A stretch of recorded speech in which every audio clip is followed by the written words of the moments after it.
సిపోరా అంటే పక్షి అని చెప్పాను.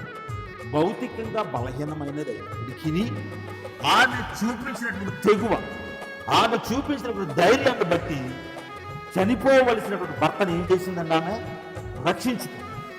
ఏం చేసుకుందండి? ఆమె రక్షించుకుంది. కాబట్టి తన భర్త చరిత్రలో నిలబడి ఉన్నాడు. ఆయన మీకు అర్థమవుతుందండి? చరిత్రలో నిలబడి ఉన్నాడు ఆయన.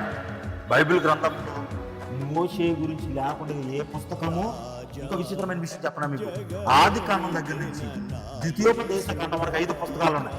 5 పుస్తకాలు ఆయనే రాశారు. ఆయన ఒకరినో ఇద్దరినో కాదు నడిపించింది కొన్ని లక్షల మందిని. ఎవరినండి? కొన్ని లక్షల మందిని నడిపించాడు ఆయన. మాట్లాడి 20 మంది 30 మంది కాదు.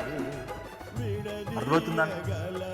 36 లక్షల మందిని ఐగుప్తు యొక్క కబంధ హస్తాల్లో నుంచి, ఐగుప్తు యొక్క దాసత్వంలో నుంచి 36 లక్షల మందిని ఆయన విడిపించాడు. అది మామూలుడు ఆయన. మరి అంటే మామూలుడు అంటారా? మామూలుడు అంటానికి మన గుండె ధైర్యం లేదు. అంతమందిని నడిపించడం అంటే మాటల.